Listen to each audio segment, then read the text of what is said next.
It's Scotty T, and this is your comedy minute. And I have a fantastic comedian, let's start again. A fantastic comedian, award-winning writer. You may have seen him on Conan. You may have seen him on Comedy Central, Last Comic Standing. His latest special is called Sweatpants in Perpetuity, and it is an honor and a real pleasure to have Noah Gardenswartz here. Noah, how are you?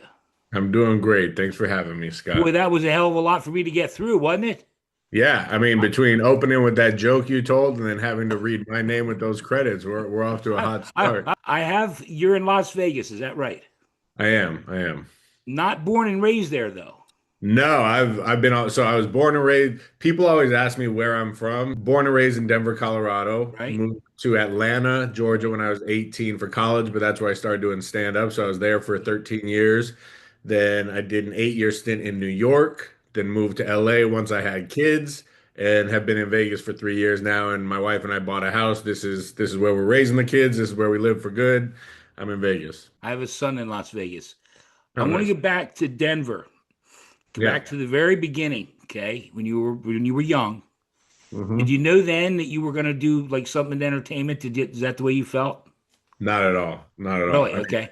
when I was really young, I thought I was going to be in the NBA, but, Okay, but yeah, you play basketball, right?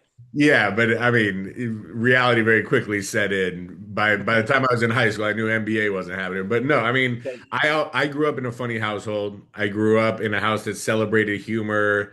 I was watching rated R movies from way too young of an age. My Yeah. father loves a good dirty joke. My mom had a great sense of humor. So like in our household, I have two older sisters.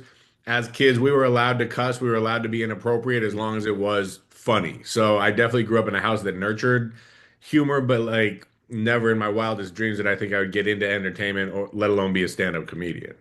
Okay, so in Atlanta, you mentioned you started doing stand up.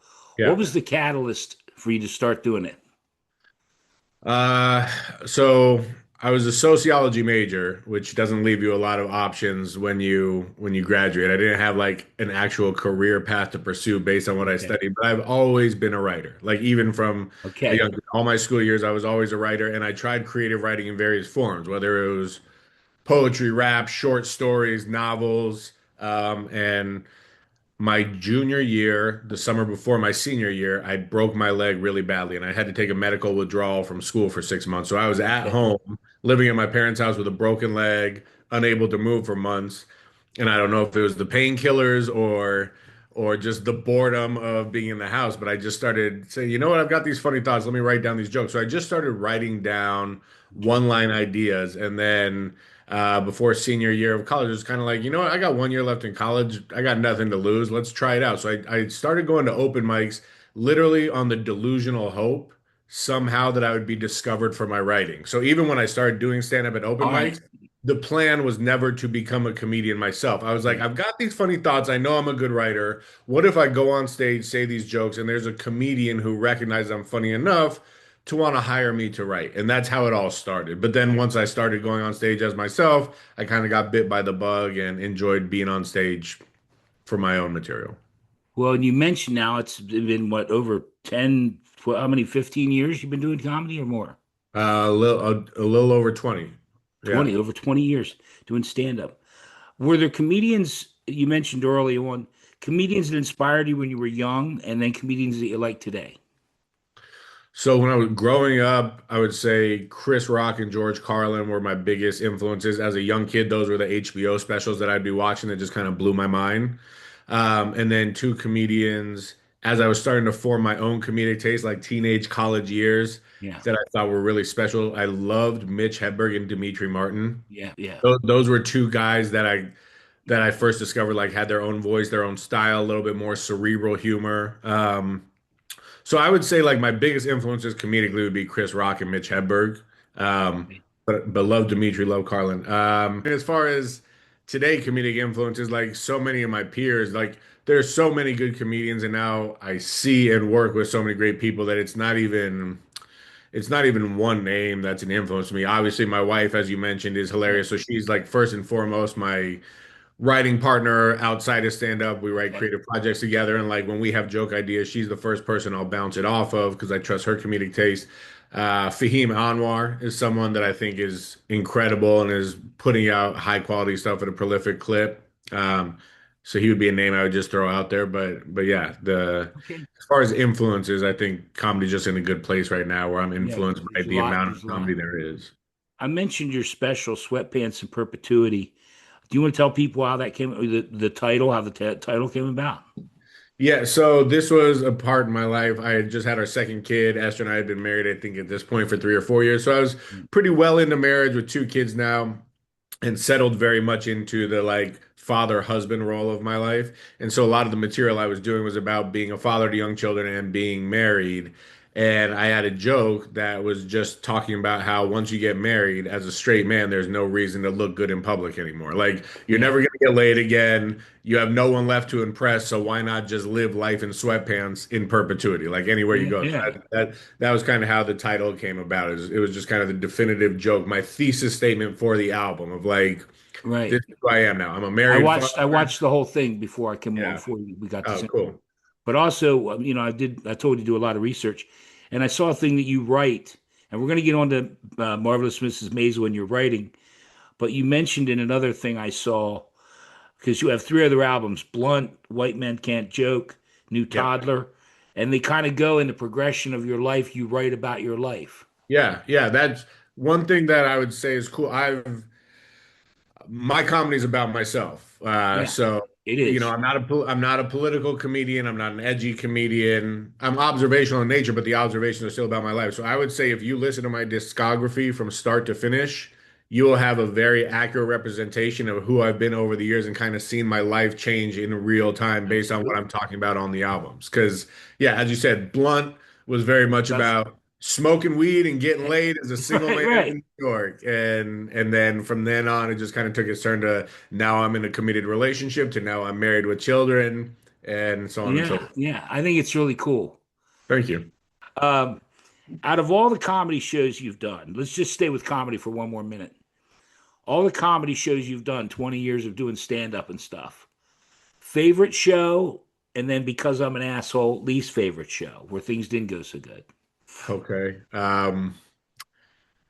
My favorite show, I would say possibly it's a recency bias but I just recorded my latest special that will be coming out later this year. I recorded a new hour this past April, and I recorded it in Denver. It's called Wanna Bet, and it's kind of going through my entire history of gambling, finance, and that other side of my interest that I haven't spent a lot of time talking about on stage. But it was very personal material. Yeah, I grew up in Denver, so I shot it at the theater at the JCC, which is a building that I was basically raised in. A lot of friends and family in the audience. I typically don't like performing in Denver because it feels weird for me performing for family and friends like on a casual night. But if it's going to be a special performance and something that's like really meaningful, I want that love and support in the crowd. And so to go back to my hometown and record in a building that has meaning about a subject that's very personal to me, and then the show went really, really well, and it was just a special night. So I would say the most recent taping of my forthcoming special is probably the called best show I've done. called Wanna Bet. And real quick, when you talked about gambling, that's something that really I saw some stuff about them dropping you off at the casino and Yeah, you gambling, you know all about.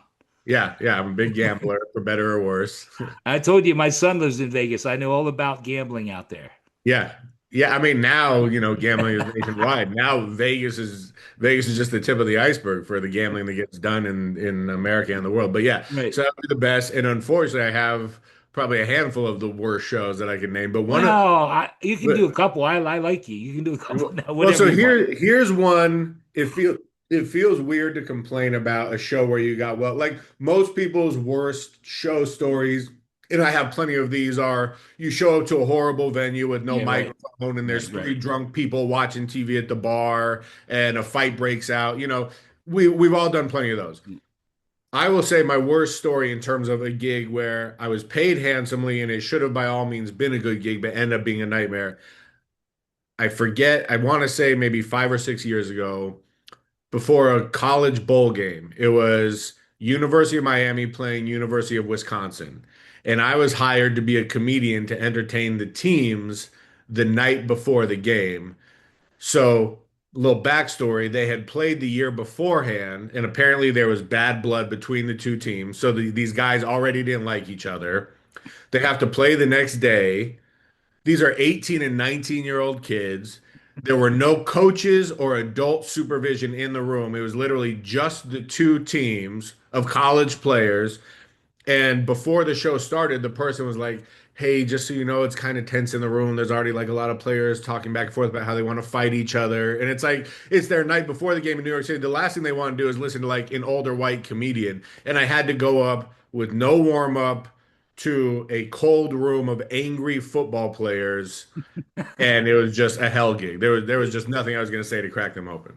Your description, I could feel the tension as you were telling it. That's Yeah, it was wild. bad. It was bad. It's one of those where like you're looking at the clock with every passing joke, and the minute your time is up, you're getting out of there. You mentioned football, and I think John Elway was your hero, right? Yeah, he was one. He certainly was as a child. Yeah, I mean, we were a Yeah, huge Broncos family, and I'm a huge football guy. Let's move on to your writing because again, something I love.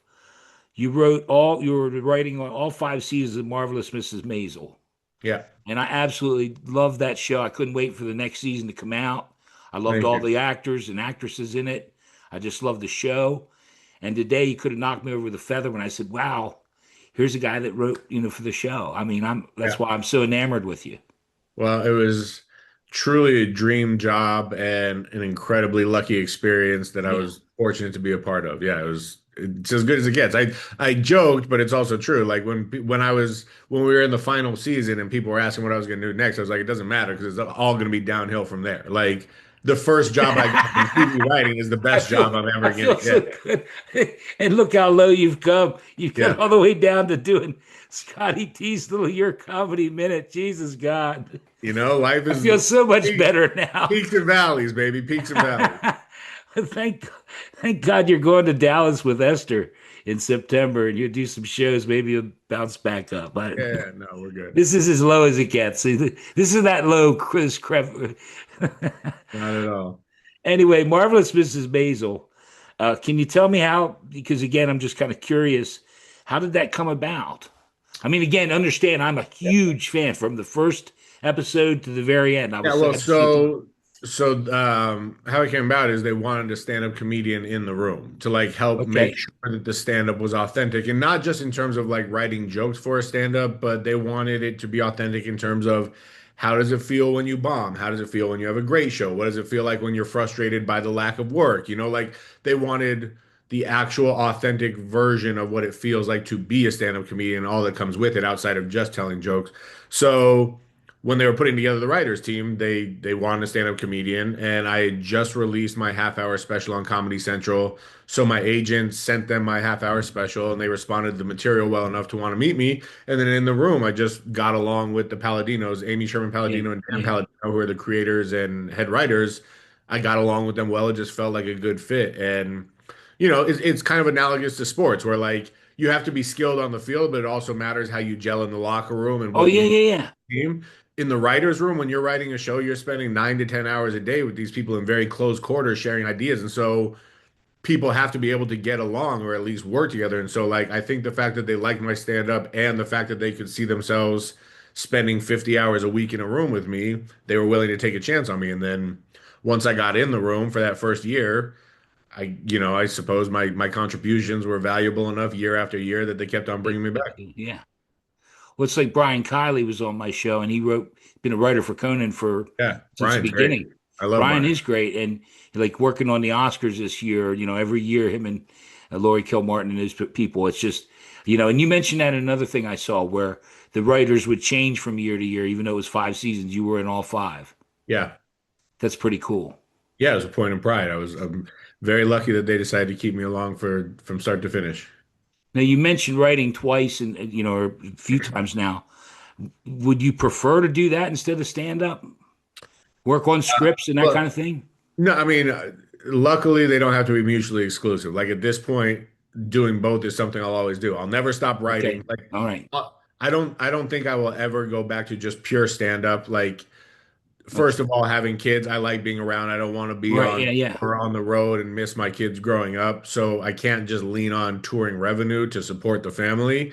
But beyond that, I'm interested in getting my ideas out beyond just joke form. There's Okay. creativity that I like to share in other forms. So writing is very important to me. But that said, I've been doing stand up for such a long time and still love it so much that that's a Okay. part of who I am as well, that I'll never stop being on stage. And luckily, being able to do both helps balance out the highs and lows of each. So like when Okay. writing feels like it hit a standstill, I can always get on stage. And when I have a creative block as a stand-up, I can go pour myself into a script. Okay. Well, we've got one more, couple more things real quick. Let's talk about the podcast, which that's, Yeah. again, I came across you. I didn't know a lot, and a lot of it came from Against His Will. Okay. Honestly, well, I mean, Yeah. you know the backstory. I've been trying to get Esther on the show for Yeah. like a Yeah. year and a half, 2 years. So I come across you and your look and I mean, so I listened to some of it today, the Yeah. latest episode, and it cracks me up. Oh, thank you. I appreciate Tell that. people about, if you don't mind, tell them Against His Will. It literally, Yeah, I mean the title says it all. My wife has been begging me for years to podcast with her, and I've never been interested in podcasting. I've never wanted to podcast, but finally I I don't even want to relented. And do a so, podcast. I yeah, don't even want to be here now. correct. So I am literally podcasting against my will, but the one condition I gave her is it has to be from the comfort of our own home and you're responsible for all the technology. So once a week I have to show up and talk to my wife on my own couch in sweatpants for an hour, and that's the extent of it, but it ended up becoming something I look forward to. We do have fun with it. Like podcasting is still a pain in the ass to me, as I'm sure you can relate to. You couldn't Um, be more right. yeah, like there's so many things that come with doing a podcast that are annoying to me that I want no part of. But like in terms of just having that weekly check-in for Esther and I to kind of gripe back and forth and have fun reviewing our week, it has become something that we're having a good time with. Well, I got to tell you this, and you can, again, I'm going to meet with Esther tomorrow, but I'll tell you first, I've had another couple on, and Missy Hall and Jeremy Hall. They have a show each week called The Hallway. Okay. And they do that. They call it date night every Tuesday night, 8 o'clock live. Facebook, Yeah. they got a huge following. And it's funny because they go through all the stuff that happened this week and so I think it's really cool. Yeah. No, I'm glad we do it. I regrettably and begrudgingly started doing it, but now I'm glad that we are. It's funny. It's really And I'm funny. glad that people seem to be enjoying it. Thank you. Didn't she go out and buy a car one time? She sure did. She sure did. I'm like, you can't make it up. The No, she's look on not. your face and stuff. Yeah, she, no, that's the thing. It's not contrived. We really do talk about No. what's happening in real time. And I listened to the one, today in preparation for this interview. Apparently, and I'm really scared she's going to not even show up tomorrow.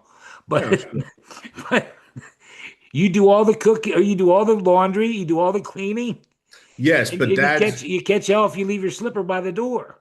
yes, but to be perfectly fair, I do all the cleaning because I'm OCD about the way. Like I Okay. complain if she does load the dishwasher, if she does do the laundry, there's always something about the way she does it that bothers Is me. it So I'm right? just like Is it I'm just right? like fuck it, I'll do it. If you want something done the way you like it, just do it yourself. So that's what I do. Um, I'm trying to make sure I want to cover everything. We did mention, and the podcast is with your wife, Esther Steinberg. Esther is absolutely fantastic. I thank her for getting me together with you and for you agreeing to do this. Yeah, of course. Thank you I for have, well, we pouring got us a fun moment. a few more, couple quick ones, and then I'll let you go. You're going to do Comedy Minute if you want. You got it. Favorite food?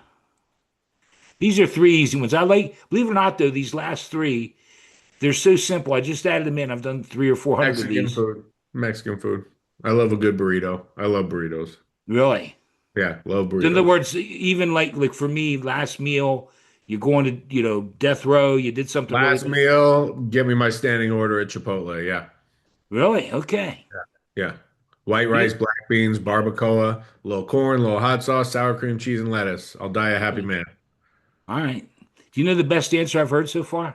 What was that? Endless shrimp. Well, I'm allergic to shellfish, so No, but but endless yeah, anything. that's a good. You That's a just good. keep on eating as long as you keep eating. Somebody else said all the round up all the endangered species. I want all those. That's fair. Favorite TV show? Uh, my You can do favorite. a couple. You can do a couple. Well, no, my favorite TV show of all time was Everybody Loves Raymond. I think that Oh, was was like, it?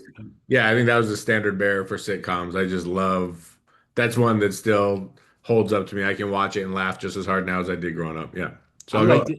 I I'll go. liked it. Everybody Loves Raymond. Any other ones? But I mean, I watch a lot of TV, Oh, do so you? Okay. yeah. Well, I we've already established how old I am. All in the family. Archie Bunker. Yeah. I mean, Oh, Jesus, listen there, me dad. Yeah, that that's was not me. bad. That's not bad. Yeah, I mean, I actually have not seen a lot of all the film. I watch a lot of TV from what was in my lifetime, but I Keep do that shit appreciate up. what Keep All that in the shit up, and Family. I'm gonna stop the recording. Why don't Yeah. you just come and kick me in the nuts? All right, favorite movie. Uh, Coming to America. Oh, okay. Yeah, that's an easy one. That's my favorite. I think it's a perfect comedy. Harlem Nights. Harlem Nights is great too, but Harlem yeah, Nights is my favorite. I know every line from the movie. yeah, Harlem Nights is great, but for me, Coming to Coming America. to America. Yeah. And that's one of those comedies that I said we were allowed to watch inappropriate stuff early on. I was Yeah, probably watching Coming to America with my cousins. Every year on Thanksgiving, we would go stay with my cousins in LA, and me, my sisters, and my cousins would all get in a room and watch Coming to America every year. So I was watching it probably from the time I was 6, 7 years old. yeah. The royal penis is clean, Your Highness, is one of my youngest, like my earliest quotes. We grew up Mom's Mabley and Red Fox records. Those are good too. So, no, in other words, my parents were like your parents. We swore Yeah, and we watched yeah. stuff, and it was really cool.